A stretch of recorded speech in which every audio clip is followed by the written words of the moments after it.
시청자 여러분 안녕하십니까? 3월 8일 금요일 하남방송 뉴스투데이 정준혜입니다. 첫 번째 뉴스입니다. 하남시는 시민의 안전한 생활을 위해 관내 우범 및 안전 취약 지역에 방범용 CCTV 214대를 교체 또는 신규 설치한다고 밝혔습니다. 이번 사업은 시민의 사회 안전망 강화를 위해 방범용 CCTV 확대 구축과 화질 개선으로 고화질 영상 정보의 제공 기반을 마련했습니다.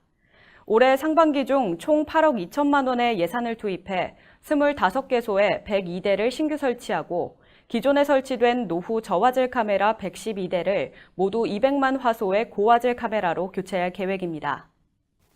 한편 시는 지난 1월 신규 카메라 설치를 위해 민원 다발 지역과 하남 경찰서 설치 요청 지역, 빅데이터 분석을 종합적으로 검토해 25개소의 대상지를 선정했습니다. 또한 세부 사업 설계와 행정 절차를 이행한 후 3월 중으로 공개 경쟁 입찰을 통해 사업자를 선정하고 상반기 내에 사업을 완료할 예정입니다. 경기도 보건환경연구원은 신학기가 시작되는 3월부터 식중독이 발생할 가능성이 매우 크다며 초중고교 등 집단 급식소의 철저한 위생 관리를 당부했습니다. 식품의약품안전처가 조사한 2018년 전국 식중독 월별 발생 현황에 따르면 지난해 3월 전국 식중독 발생 건수는 총 42건에 달했습니다. 또한 도내에서도 지난해 3월 식중독 발생 건수가 올해 2월보다 2배 많은 것으로 나타났습니다. 이에 보건환경연구원은 급식 개시 전 급식시설과 조리기구 등에 대한 세척 및 소독과 식재료 유통기한 확인, 조리 시 칼과 도마를 구분해서 사용하고 개인위생 수칙 준수 교육 등 식중독 예방 수칙을 철저하게 준수해달라고 당부했습니다. 윤미애 보건환경연구원장은 개학을 맞아 급식을 시작하는 학교에서 식중독 발생 위험이 높은 만큼 철저한 위생관리로 식중독 발생을 사전에 차단하는 것이 무엇보다 중요하다며 정확하고 신속한 원인 규명을 통해 식중독 확산 방지에 앞장서겠다고 말했습니다. 하남 시립도서관은 3.1운동 및 대한민국 임시정부 수립 100주년을 맞아 시민과 함께하는 다양한 전시문화 프로그램을 진행합니다.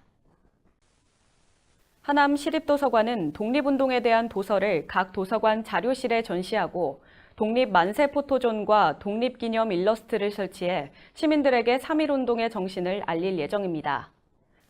또한 이번 달에는 독립운동의 뜻을 기리기 위해 만세소녀 유관순 열사, 독립운동으로 보는 우리 역사, 내가 쓰는 3.1 독립선언서 등 총 8개의 역사 문화 프로그램을 운영하고 박열과 귀향 등 민족영화 6편을 상영합니다. 참의와 관장은 남녀노소가 참여할 수 있는 전시 및 프로그램을 통해 독립유공자의 공헌을 함께 기억하고 감사하는 계기가 되길 바란다고 말했습니다. 하남시는 지난달 28일 가밀지구내 최초 입주 예정인 B7 블록 입주에 따른 기반시설 점검회의를 개최했습니다. 이날 회의는 입주 전 기반시설과 생활 편의시설 미비로 예상되는 문제점에 대해 관련 부서장과 사업 시행자인 한국토지주택공사 관계자가 참석해 시설별 시공 현황 및 문제점에 대한 해결 방안을 모색했습니다. 특히 입주 전 도로 개통과 버스 노선 신설, 상하수도 처리 계획 등 주요 기반 시설에 대해 집중적으로 논의했고 입주 시까지 지속적인 대책 회의를 개최하기로 했습니다. 연재찬 부시장은 사업 추진을 위해 열정을 다하고 있는 관계자들의 노고에 감사하다며 입주민들의 불편 사항이 최소화될 수 있도록 만전을 기해 줄 것을 당부했습니다. 하남시는 미사강변 도시 내 하남 국민체육센터 증축 사업에 대해 국비 30억 원을 확보했다고 밝혔습니다.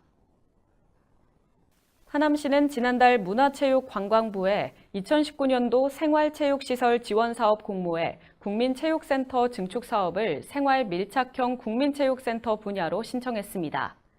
김상호 시장이 문체부와 협의한 결과 지난 4일 공모에 선정돼 총 시설 사업비 95억 원 중 30억 원의 국비를 확보하게 됐습니다. 이번 국비 확보로 올해 설계를 마무리하고 2020년에 공사 착공, 2021년에 준공할 수 있을 것으로 기대됩니다. 한편 이번 공모에 당선된 국민체육센터 증축 사업은 기존 하남 종합운동장 내 위치한 국민체육센터를 확장하는 사업으로 부지 면적 2,269제곱미터, 연면적 3,733제곱미터의 지상 2층 규모로 50m 팔레인과 헬스장, 다목적실 등을 추가 조성할 계획입니다.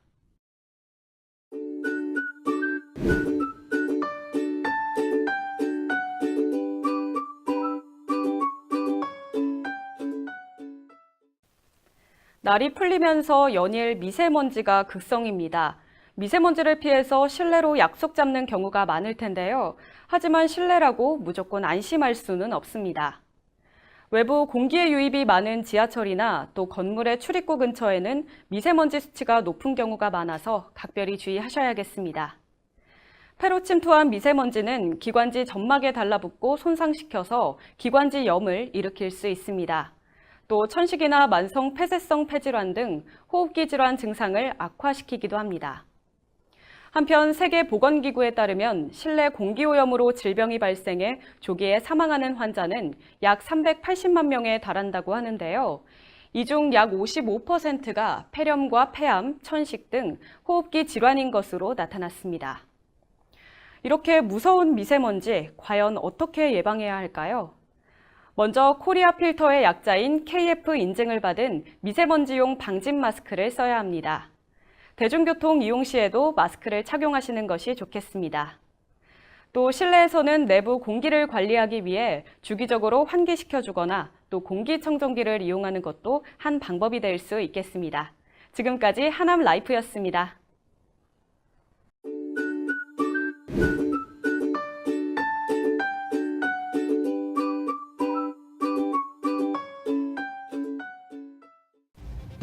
이상 뉴스투데이를 모두 마치겠습니다.